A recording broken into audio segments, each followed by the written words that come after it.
Hey, what's going on, guys? Hey, I wanted to come to you and bring to you a reaction video that I did with Jesse Lee Peterson and Rollo Tomassi.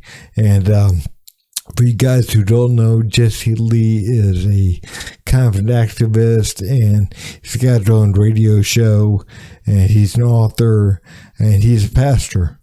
And Rollo Tomassi is a author and activist, kind of, and he's got his own podcast, and he wrote the book The Rational Male that came out in 2013, I believe. Don't hold me to that date, but I think it was.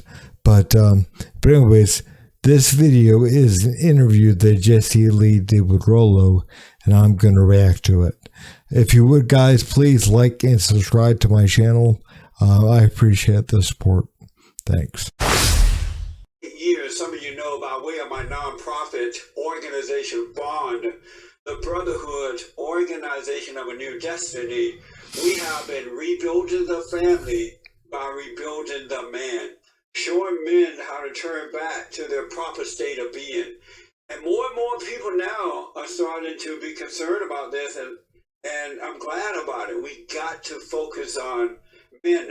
I have with me Rollo Tomasi. Rollo Tomasi. He's an author, speaker, and blogger known as the Rational Mayor. His website is therationalmale.com. Rollo, welcome to the show, sir. Thanks for coming on. Hey, thanks for having me, Reverend. I really appreciate you being here. You can call me Jesse. All right, then. Your website, therationalmale.com, mentioned demystifying intersexual dynamics. Why are so many men? One thing, guys, check out his site. Check out his book, therationalmale.com. It's definitely a good book. It's really eye-opening. I'm not saying maybe I was going to agree with everything that Rollo says, but he's definitely got a lot of good information within his books. So, but yeah, check it out. I think in 2013, he came out with his first book, The Rational Male. But and again, Jesse Lee Peterson. I've really just found Jesse Lee in the past couple of months, and I like a lot of his stuff. I haven't read anything by him yet, but I'm definitely going to. He's definitely seems like an interesting guy. Mystified by women.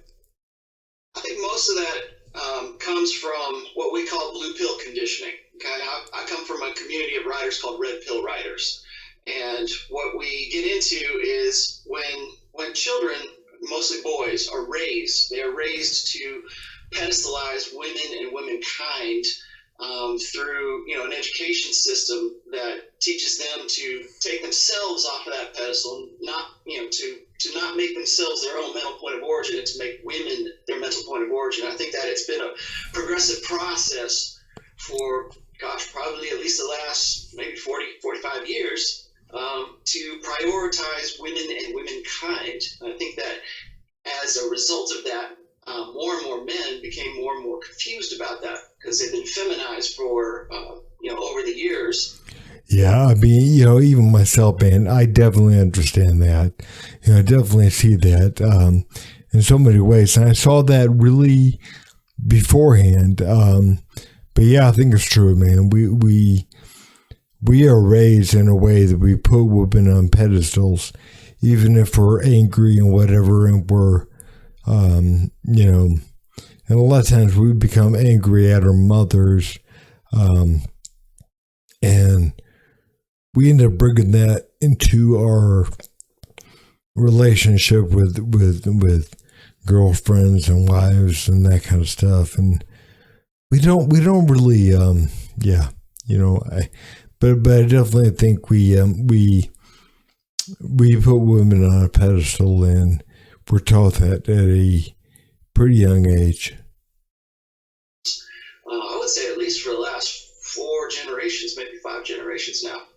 why are fathers and mothers of these boys and men allowing this to happen to their sons? In a lot of cases, I would argue that for the most part, those men, those fathers themselves are the product of that blue pill conditioning, the product of a feminized education. And when I say education, I don't just mean in school. I mean through the media. I mean through the popular music, popular culture.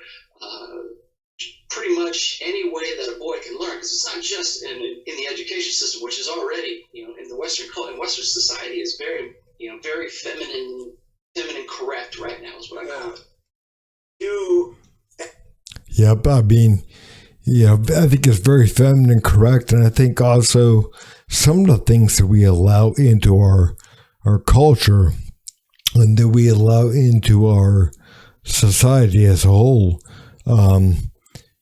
It's almost like letting in the Trojan horse, where we're told to be accepting and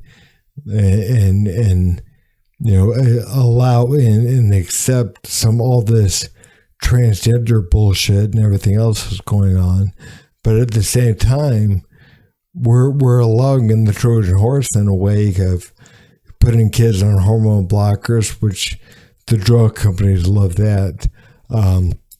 We're doing operations on kids. I mean, look at Vanderbilt University Medical Center a couple weeks back, and Boston Children's Hospital back a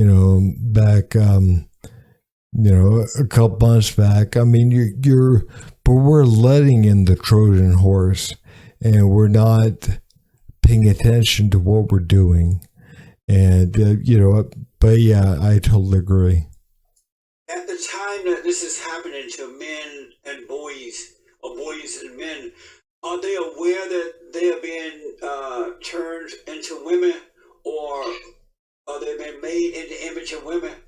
I don't believe so. I think that when a child, when a boy, say about 5 years old, enters into an education system, and they always say that, children, when they're right around 5 years old, they're like sponges. Yeah. So they're picking up all kinds of aspects of themselves and developing a personality that is going to stick with them for, in most cases, most of their lives. So I think that right now, I'd say since the sexual revolution, since the late 1960s, up to where we are right now, if you look at the amount of women teachers that are in Western public schools, at least right now, you will see that 77% of teachers, from the time that a kid is in kindergarten all the way up through the time he finishes college, 77% of those teachers are female. And I would argue that is part of the socialization, really a social engineering design, really, to feminize men today. That's amazing. Yeah, I mean, for myself too, right there. I mean, yeah, I would say majority of my teachers, all my teachers through elementary school, kindergarten, all the way up through 5th grade were female. And I didn't start having male teachers until middle school. But then again, I didn't have as many as I did male. I mean, I said to female, I had much more in the way of having female teachers than male teachers. And I think one thing that we've got to be honest about is,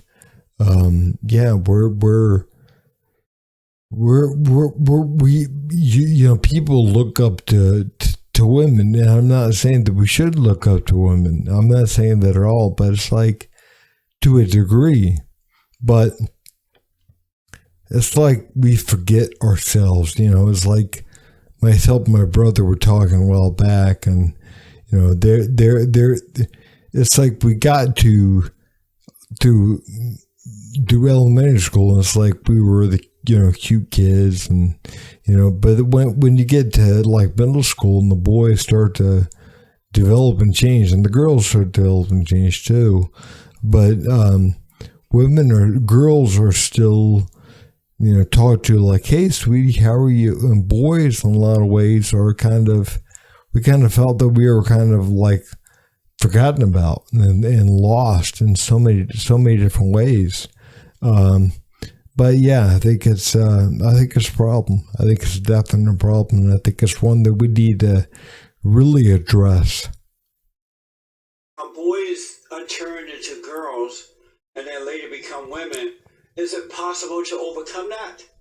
I believe so. But I would say that's one of the reasons that writers such as myself and others, that's one of the reasons that we're finding a receptive audience right now. If you take writers such as myself, or you take writers such as a guest you just had on not too long ago, Alexander Cortez, or if you look at people such as Jordan Peterson right now, they're reaching what we're calling now a generation of lost boys. And those boys, or those young men and men, even older men, are searching for some sort of direction. They're searching for some way to really recapture what masculinity really means to them. And I think that the disservice that we do is we obscure and we blur what I call conventional masculinity is.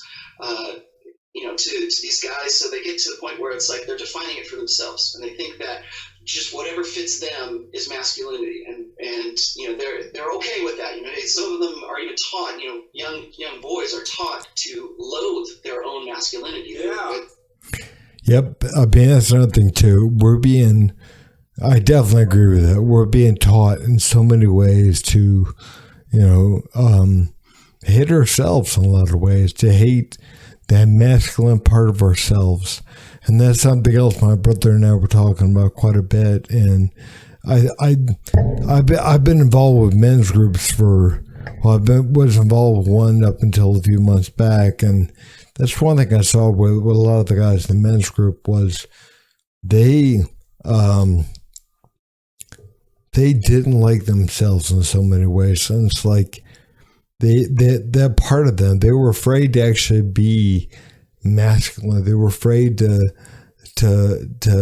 be a strong version of themselves. They were afraid to discipline kids in a way, their own kids, and you saw that on so many different levels. They didn't want to come across as being harsh. They wanted. They were. And what happens, I think, in a lot of ways is we forget what our role is. And we forget not about being mean, not about being nasty, but it's about putting down your foot and saying no. And understand that we're doing that from a place of knowing what's best for a child. Like a child who's 13, 14 years old probably shouldn't be on the phone at 4 o'clock in the morning in their bedroom. But, so a father puts his foot down and says, nope, I'm not doing this, and we're not gonna have this. And, they put their foot down, go and get the phone, and that's it. That's all there is. That's not being some form of toxic masculinity, which, I think so many times, men, they've been brainwashed. Everything they do is toxic. So in a way that we internalize that, and we don't like ourselves, and we think that we're the reason why, like Jesse Lee would say, the reason why this fallen state, the reason why we're the world's kind of falling apart. And the fact of the matter is, it's not. There's no balance between the two, between the masculine and the feminine. And it's creating a lot of problems in a lot of ways. Fathers are non-existent, they're not there anymore. And we're kind of taught into a society to where, women are the ones that kind of run things, and we got to look up to women, and a lot in these women, even though they're well-meaning and in some ways, they don't know how to be with teenage boys and how to guide them and how to make them feel good about their masculinity and accepting and embracing that part of them. I mean, they have no idea how to bring out the best in a young boy to make him into a man. She has no idea. But I'm going to go ahead and keep playing this.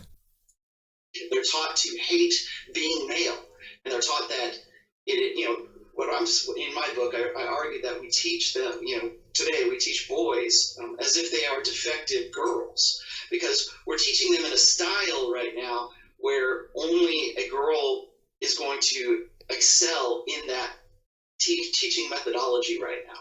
That's amazing. I've had Jordan Peterson and Cortez on the show, and you're right about them. They're working on it. My thing is, why did white men wait so long to get involved in this issue? For the last 60 years or so, they have turned black men into women. And not all, but most. And if you notice, most black men are very angry. They're very emotional. They're not individuals. They don't know how to provide and take care of themselves. And white men had to see that was happening to the black men. Why didn't they get involved before it got so far down the road for them by looking at what was happening to black men? I think that a lot of that has to do with white men adapting to this new situation. Once the sexual revolution happened, we're talking about a generation of baby boomers who were called the free love generation. And I think that once this dynamic change, a social dynamic change between men and women, men tended to believe that they no longer had to worry about what I call their burden of performance. And it's my belief that men have a burden of performance. They have to perform. We are always judged by what it is that we can do and how well we perform and how we go. One thing too that I was thinking about with the black community, I think after the civil rights movement, I'm not downing that at all, but I think after that during that you had the the mid 60s and the of course Kennedy was dead, and you had the Johnson administration, and so many laws were passed where you saw welfare being crowded more into the black community, and there's been a lot of arguments being put on out there that was some of the reasons why you saw a collapse of the black family. Beforehand, there was, and again, I wasn't born until the 70s, but beforehand, what I was reading and what people were telling me is there was much more of a cohesive family unit. And it's like the government ended up taking place of the black man, the black male in households. And when the government stepped in and started, because women got paid, they brought the man to the house. They stopped getting the checks. So they ended up, the government stepped in and took the place of the black father. And I think you're seeing that kind of stuff more and more happen in the white community. There are definitely more births out of wedlock, more babies being born out of wedlock in white communities now. You're seeing quite an increase in the last 30 years. And again, nowhere near what the rate is with the black community. I think it's somewhere right around 70% now. But yeah, we're and we got to understand, man, that this stuff, all races, this stuff is part of, I think, a bigger overall picture. bigger overall narrative. And, just my my 2 cents. About doing that is just dependent on whatever context that man happens to be in. But it used to be that being a provider and being a good, what women used to call a good catch, that used to be enough. That used to be enough for men to be able to have a wife and a kid and to have a solid what we call a nuclear family.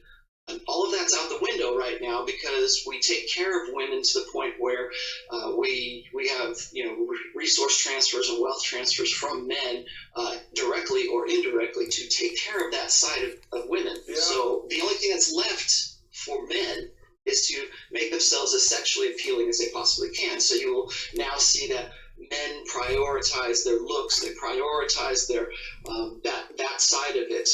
What I call hypergamy with women is where their focus is. And so there's no longer that need for performance. And that's why we see this dropout, this lost boys generation right now, because they don't feel like there's any necessity for them to grow up. There's no necessity for them to take the risk of what marriage has become in that interim.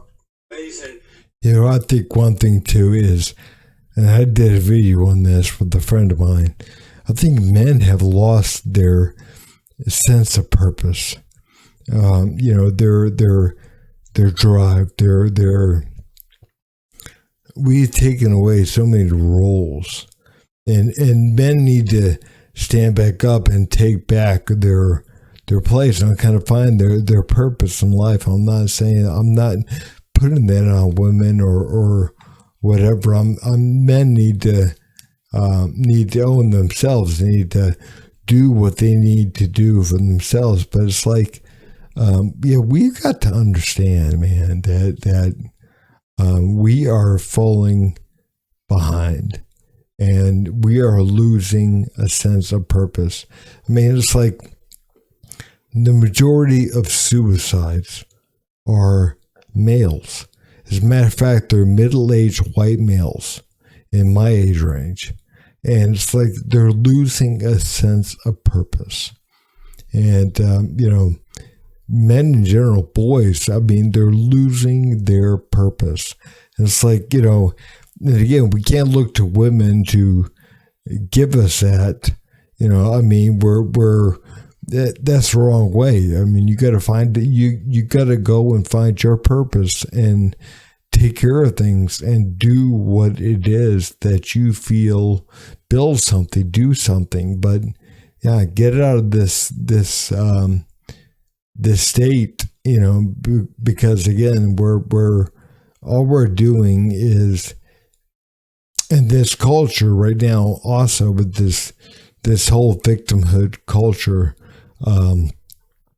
Everyone is an absolute victim, whether based on their sex or their race or their disability status or their sexuality, or everyone is a damn victim. And the fact of the matter is, guys, we got to stop focusing on that and start focusing on what we can do and focusing on what makes us better, what makes us stronger. And what is going to make us stronger is having a purpose. Having a purpose is always going to make you stronger. I often wonder, what do society expect to happen if they destroy masculinity? You have a few books under the Rational Male title. One is called one of the books is called Positive Masculinity. What is positive masculinity? Well, I've written 3 books, and you have to understand the core before I get into positive masculinity. I've got 3 books. One is the first one is The Rational Male, and that was based off of my blog and just sort of collecting and putting all of those all of what I thought the most important essays that I've written into that book. So that's sort of the core works, and then everything that follows from that ends up being ends up being like sort of a supplement to that core works. And one of those, my most recent one, which is what you're talking about right now, is called Positive Masculinity. And I wrote that because there is such a negative perception today of masculinity. And that's if a man can actually accept that masculinity could be positive in the first place, because we're always adding qualifiers to masculinity today. We're always saying it's toxic masculinity or it's hyper masculinity. Yeah. And this is a result of, again, what I call a feminine imperative, trying to dictate the narrative and dictate the definition of masculinity. And Yep. I mean, we have got to understand that this whole, we look at, when I think of the word masculinity, and I think when a lot of people, if we're going to be honest, if we think of the word masculinity, we automatically think, what? Toxic.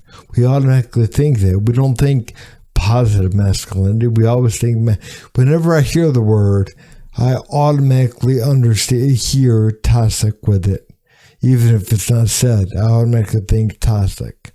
And again, I think what Rollo was saying is we have allowed there to be a certain narrative dictated by women, dictated by groups that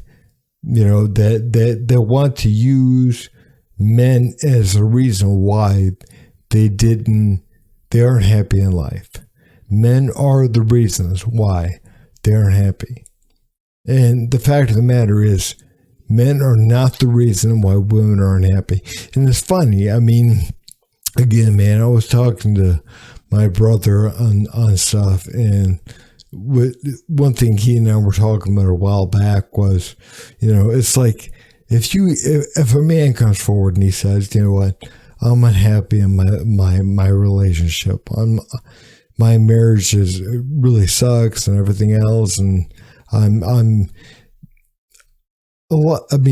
will listen to other men, but then they also say things like, you know what, man, you gotta take the bull by the horns and make your life better, and and if that involves finding a new relationship, well, that's what it entails.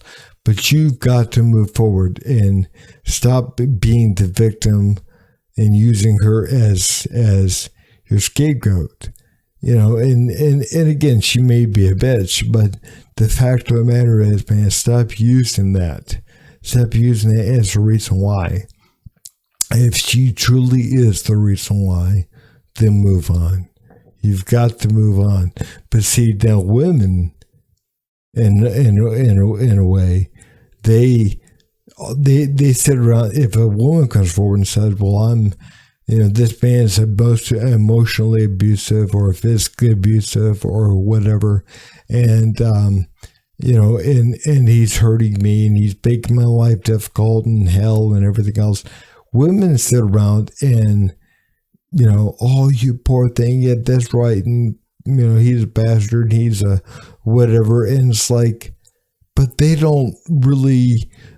So it's like with men, we expect men, all right, you know what, at a certain point, make your life better. You've got to stand up, make your life better.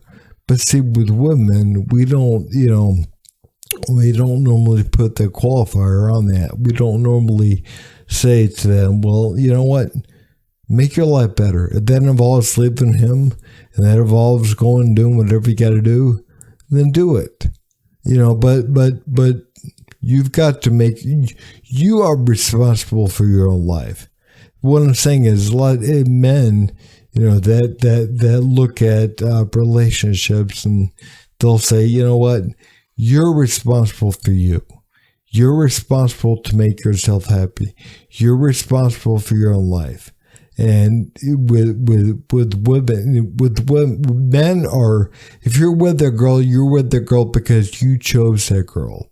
That's who you chose to be with. You chose to be with her. So get out of it. See, with women, it's like, we don't say to them the same thing we say to guys. We don't say, you know what, you chose to be with him, so get out. I'm sorry that happened to you, but get out. You chose that. You chose him. And, you know, and again, if we say things like that, we're demonized in a way. We're you know, I mean, how dare you say that to a woman? It's like we can't. It's kind of like we can't say to a girl who, you know, goes to a college party in a miniskirt and she's drunk and miniskirt, no panties and everything else, and it's like, yeah, you probably shouldn't go to that frat party wearing a miniskirt, drunk off your ass with no panties on. You probably shouldn't do that. But again, if we say that, we can't say that. We got to teach boys not to be rapists. Well, you know, it's kind of like, well, yeah, we boys don't need to rape, and they need everything the book thrown at them if that's what they do. Sure, but we've got to be able to feel comfortable with telling a girl, okay, yeah, you don't need to go to the party like that. That is just asking for trouble. You know, we gotta be honest about this stuff, guys.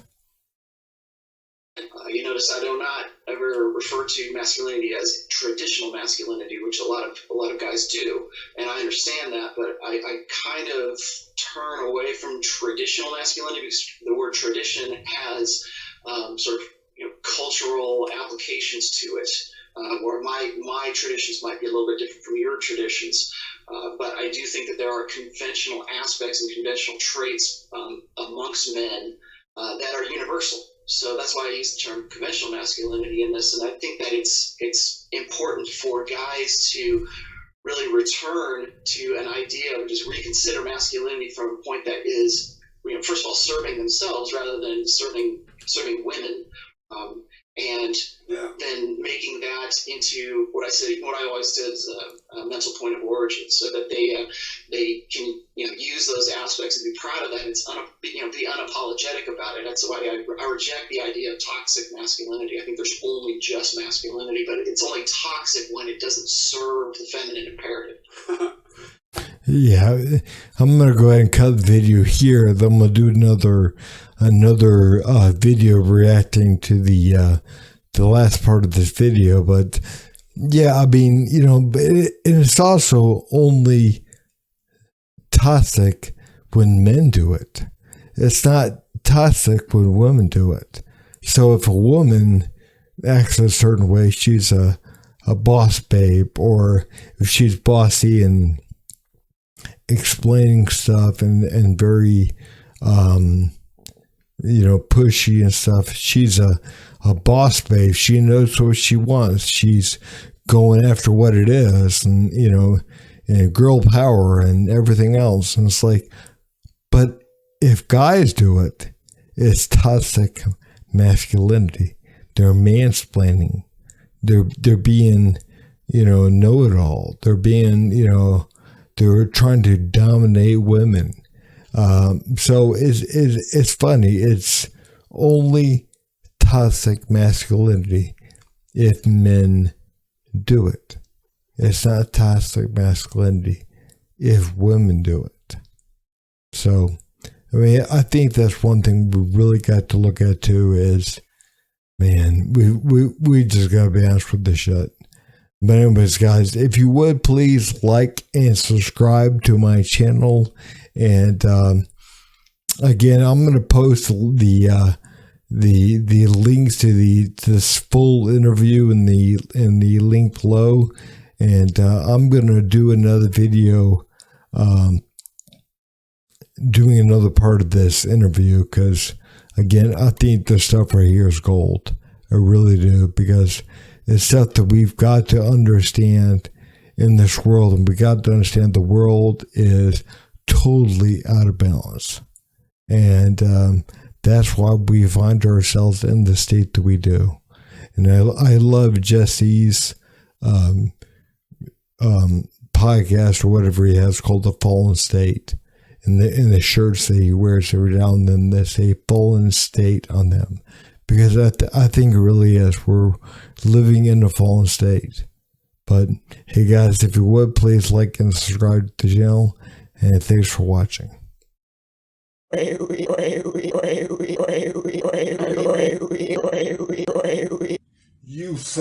You son of a